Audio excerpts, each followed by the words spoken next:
L'entrée des deux équipes sur la pelouse de l'Essonne Stadium, ancien stade départemental Robert Bobin, de son nom complet, pour ce Fleury QRM, 25e journée de nationale. Le FC Fleury se présente de cette manière ce soir, sans Sadibou Sylla, qui a été d'ailleurs décoré, honoré dans l'avant-match pour ses 168 matchs au club. Composition quand même Thomas Opic, qui est relativement classique sur les dernières semaines, avec les retours notamment de Yoann Leméoté. Par contre, Clément Badin manque à l'appel. Compo QRM désormais, là au Mans ça va être rapide, c'est la même que la semaine dernière. Voilà, qu'est-ce que vous voulez que je vous dise de plus? Fabien Valéry fait confiance au même 11 que lors de la précédente journée. Au moins c'est pratique, puisqu'on sait à quoi s'attendre avec le 11 de la semaine dernière qui tenait quasiment jusqu'au bout le résultat parfait, le coup parfait. Et on notera sur le banc retour d'un joueur qui était en région parisienne le début de la saison, Aaron Zinga. Qui était au Paris 13. Objectif contraire, mission identique. Gagner, prendre 3 points. Déjà pour commencer à se rapprocher du maintien. Peut-être sortir de la zone de relégation ce soir pour QRM. En face, Fleury pourrait continuer à caresser cet espoir doux. Et pourquoi pas un petit peu fou d'aller taquiner les 3 premières places et rêver de Ligue 2, vraie Ligue 2. Et je pense que c'est une très bonne solution d'essayer d'avoir une récupération haute pour pouvoir se Et ça c'est très bien joué, Jason Trey pour une première frappe et un premier arrêt ce soir, signé Gaël Alette. Et d'ailleurs quand vous allez dans le petit bâtiment des vestiaires du stade Walter Felder, bâtiment commun à Felder et au terrain d'Auguste Gentelet-Juzer, je vous dis ça juste après la frappe à distance de Kevin Farad. On se demande bien ce qu'un consultant peut préparer, maintenant on sait. Yoann Leméoté pour le corner numéro 2. Forcément Kevin Farad pour la 11e fois de la saison. Déviation premier poteau. L'homme qui n'a pas besoin de surgir un point puisqu'il est toujours bien placé.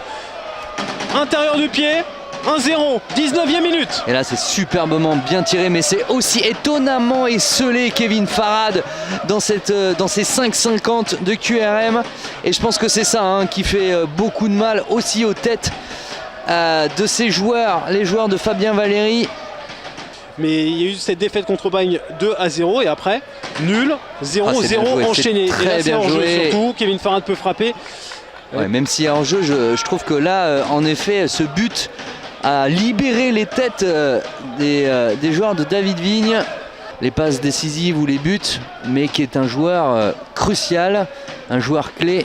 Attention à ce centre de Bounet, mais la seconde chance, surtout pour Théo Pionnier. Combien déjà Gaël Alette? 2-0-2, même pas besoin de sauter. Moi j'aurais été obligé de sauter, vous voyez. Et vous, ça aurait fait claquette corner juste pour la photo. 30 minutes pour le sortir, c'est bien, on a des bonnes bases ce soir. Dijon qui pourtant mène 1-0 face à Aubagne. Et le nouveau centre parfait pour Kevin Farad. Ça fera 12 à la 31e minute. Ouais, c'est dans le domaine aérien que les joueurs de QRM sont en difficulté. Kevin Farad n'a même pas eu vraiment à bouger. Vous voyez, regardez, il est autour. Il y a 2 joueurs en sandwich et Kevin Farad au milieu qui parvient avec un petit saut seulement à mettre à mal Djoko, surpris également. Regardez la position de Lefebvre qui vient attirer un petit peu tout le monde. On pense que ça allait à l'opposé, c'est finalement Farad qui part dans la profondeur. Lavigne réclame au second poteau, centre justement pour Valentin Lavigne. Contrôle, frappe enchaînée.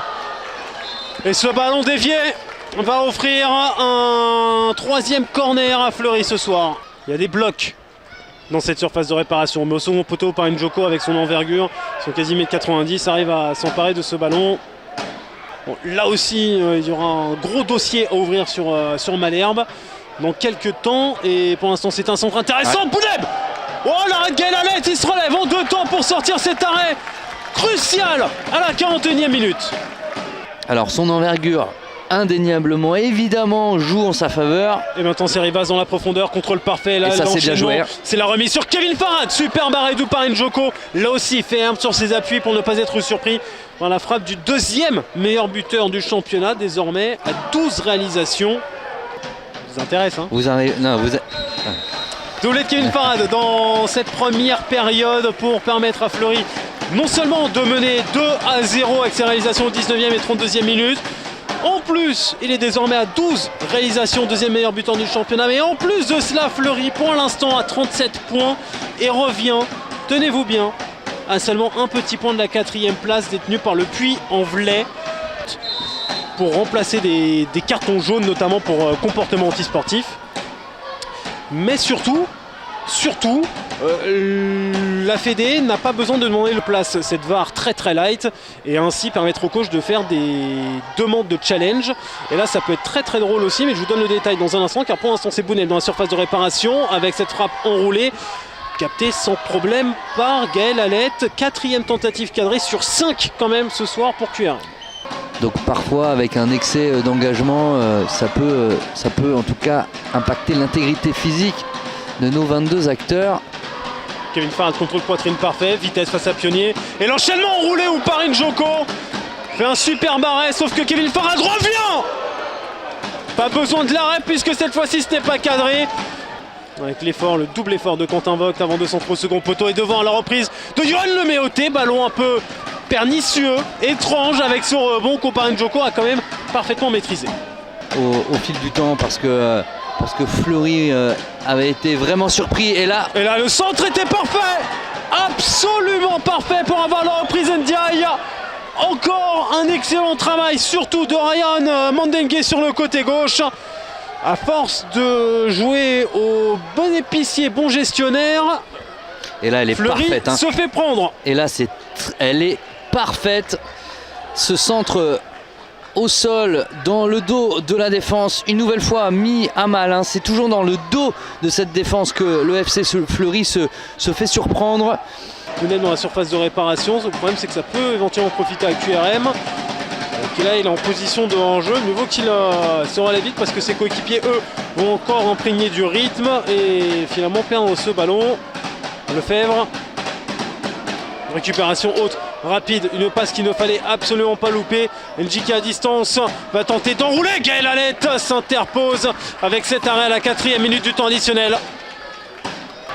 Et ce sera sans regret. Enfin la victoire à domicile dans ce stade qui s'appelle Robert Boban. Ça ne marche pas, il fallait le renommer pour avoir 3 points. C'est l'Essen Stadium qui porte bonheur au FC Fleury 91, ou plutôt Kevin Farad avec son doublé au 19e, 32e minute de jeu. Réduction de l'écart d'Ndiaye à la 73e. Il n'empêche que cette soirée-là aurait pu être parfaite sans but encaissé et sans l'alerte, la frayeur pour Gaël Alette.